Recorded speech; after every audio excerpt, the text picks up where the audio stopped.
Okay, so I've had a ton of people asking me what's the best 4K monitor, best 1440p monitor, best HDR monitor, etc, etc. So I've decided on the channel we're going to start a new series where I create tier lists for the best monitors of a certain category throughout the year. And today we're going to be going over the best HDR monitors. Now I do want to let you guys know this is just the monitors that I have reviewed so far. So of course throughout the year it could change and be worth redoing these tier lists. But I have reviewed quite a few HDR monitors in depth, and if you do want to watch any of these reviews, they are live on my channel. And of course, if you do want to purchase any of these monitors, I will have them linked as Amazon affiliate links in the description below. I highly suggest you go ahead and purchase them there if you are interested in purchasing them. And also, if you do purchase them or if you own any of these monitors, I highly suggest and I do appreciate taking a look at my Patreon, as I do have ICC profiles typically, as well as all the settings you would want to use for these monitors to get them to look their best and most accurate. And of course, you do also get access to the Discord with behind the scenes content as well. But with all that out of the way, I think this is going to be a lot of fun. So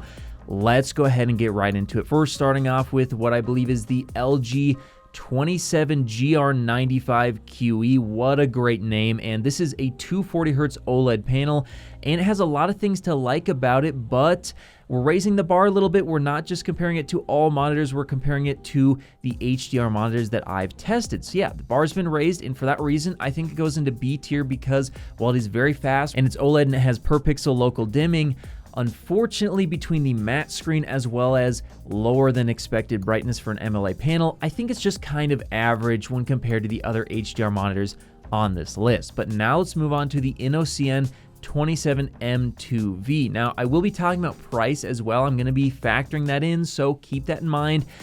And in terms of price, this is really, really good, and it's also 4K, which I do like better than the 240Hz OLED we just talked about, and it also gets very, very bright. And honestly, for all these reasons, 4K 160Hz mini LED with, I believe, over 1,000 local dimming zones, I think this is actually an A tier monitor. It's not perfect, it has its issues. Mini LED just isn't as good as OLED. The design is a little weird, and on top of that, it does also have a matte screen, but for the price, it's really good. So I'm gonna go ahead and put it in A tier. And next up, we have the INNOCN 32M2V, and this is similar to the last one. It also, I believe, can reach up to 160 Hz with overclocking.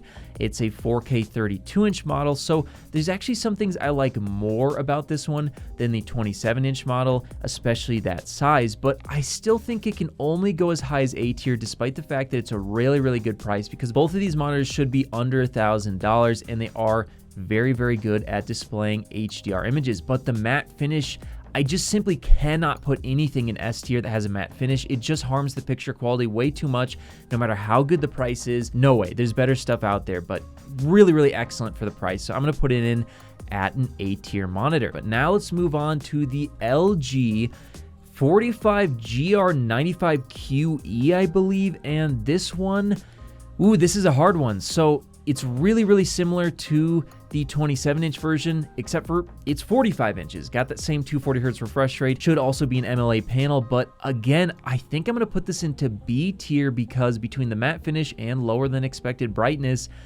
it's just, I don't think I'd want to run it myself as my main monitor, but the size is honestly, in my opinion, perfect. If it just was a little bit brighter, a higher resolution, and had a glossy finish, this could easily be an S tier product. There's a lot to really, really like about this, but there's just too many things that I personally didn't like that's gonna drop it from A tier to B tier. But now let's talk about the Alienware AW3423DW, and this has seen some price drops. I do want to mention that last 45-inch one is typically over $1,000. Another reason why I'm bringing it into B tier, but this one has been getting closer to $1,000, and this is a tough one because I very much don't like the size of 34-inch for ultrawide. I just feel like 45 inches is so much better, and oh man, this is so tough. Honestly, I feel like between the glossy finish, the great 175 Hz refresh rate, I believe, and 3440 by 1440 resolution, which is decent for this size, and Quantum Dot OLED superior colors,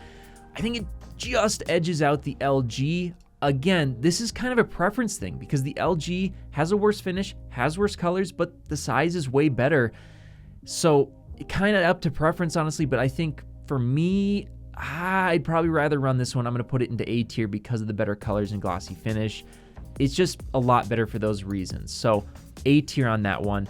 Now let's move on to the Corsair Xeneon Flex. And this is basically the exact same thing as this monitor, except for it can bend. And also it's a very similar price. I believe you can typically find it for around $1,500, just like the other one. And you know, honestly, this is another one where it could very easily be between A tier or B tier. There are things about it that I like better than the Alienware, such as the size.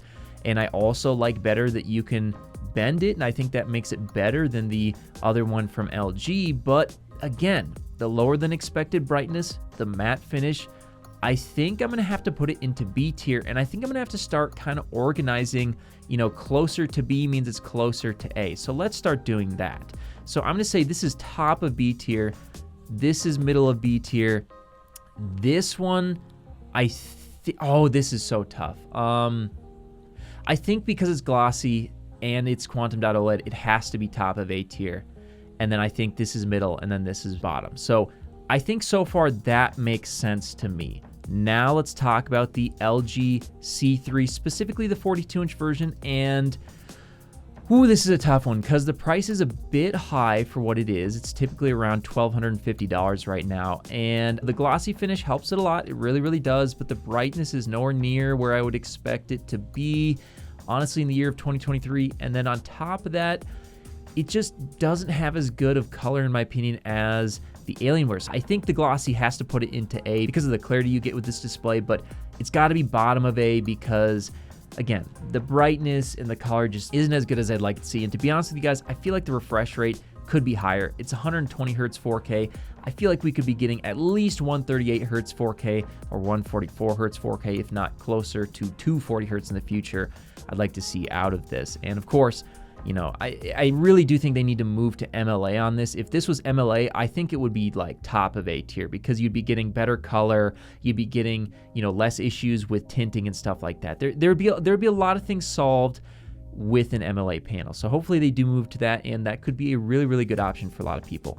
Now the Neo G8, and honestly, there's a lot of things to really like about the Neo G8. It's 240 Hertz, it's 4K, it's mini LED with a ton of zones. I believe over 1,000 zones on this thing. It also has great local dimming. Curved really, really helps mini LED as well, which honestly, I think all mini LED panels should have at least a slight curve, because even if you don't like curved monitors, hear me out, it actually solves a lot of the issues with LCD and mini LED technology. It gets rid of the weird viewing angle issues, and it also gets rid of the weird folding at the edges of the panel that you might notice. So I think it solves a lot of problems with LCD to have a curved panel, but there's two major flaws with this. A, it has a really heavy matte finish, and then B, it has scan lines. And for the price that it goes for, which is typically well over $1,000, I feel like these are kind of unacceptable, and it's gonna have to end up in C tier for that, because it's not like a bad display, especially if you put it in 120 Hertz mode, but at 240 Hertz with the scan lines, it's just way too expensive to have flaws like that. So that's a C tier monitor, and it's kind of hard for me to recommend, honestly, unless it, you know, if it was really cheap, I think it could be into B tier. If it was like a $600 display, I'd be like, hey, you know what? It's really, really fast. It's got great HDR, but again, price is too high for these issues. Now, the OLED G8, honestly, there's a lot of things that I do really like about this. Call me cursed, I like Tizen OS. I do like it. I think this could have been better than the Alienware, but in my testing, I had a lot of issues with it. It seems like there's been some quality control problems reported by some users. Who knows if that's actually going to be a problem for you, or if it's just people breaking their monitors or something, but I had quality control problems with mine, so because of that, and because of the higher price than the Alienware, it's effectively the exact same one as that Alienware one. I'm gonna have to put it, honestly, bottom of B tier. It's just too expensive. I had too many issues. So despite the glossy finish, I think these LGs, even with the matte finish, are a better purchase. They're cheaper typically, and they have other things about them that are better, and you're not gonna run into those quality control issues with LG. They seem to have it pretty well down. And with Samsung, I've had kind of a rough pass with them personally. So that's just my experience. Hey, maybe yours will be different. But now let's move on to the OLED G9. And honestly, guys, this is tough, but I think it just barely slips into S tier. And the reason why is because it's a second generation quantum.OLED panel. And it also is 240 hertz versus the 175 hertz on the Alienware. And you know, I don't think 32:9 is a great aspect ratio. I'd rather it be 21:9 because we already have enough compatibility issues with 21:9, let alone 32:9, which has horrible stretching in a ton of games. But despite that, 32:9 does have its benefits for work, and between the great clarity and improvements on the pixel structure, the OLED G9 with the Quantum.OLED Gen 2 panel, as well as higher refresh rate, and on top of all of that, really amazing color, similar to what you see on really high-end flagship Samsung Quantum.OLED TVs. I feel like, again, just slips into S tier. Great monitor. I do highly recommend. The only issue is the price. You've got to find this on sale. The full price for this monitor is just way too high. Now, the PG27AQDM. Now, on release, a lot of people complained about color issues with this one. However, there have been quite a few firmware updates that have reportedly been causing it to actually get quite a bit better. And for that reason, it's definitely better than the LG because of the much higher brightness. And honestly, I feel like it's better than their 45-inch as well. Is it better than the Xeneon Flex? I'm going to say, yeah. Today, with the firmware updates, I feel like it is. Should it be an A tier? Honestly, with how fast it is, with how bright it is, I'm going to say, yeah, it should probably be an A tier. Is it better than the C3? That's debatable, but you know what? I'm going to do it. I'm going to say it's better than the C3 because it's way brighter, which is really important for OLED.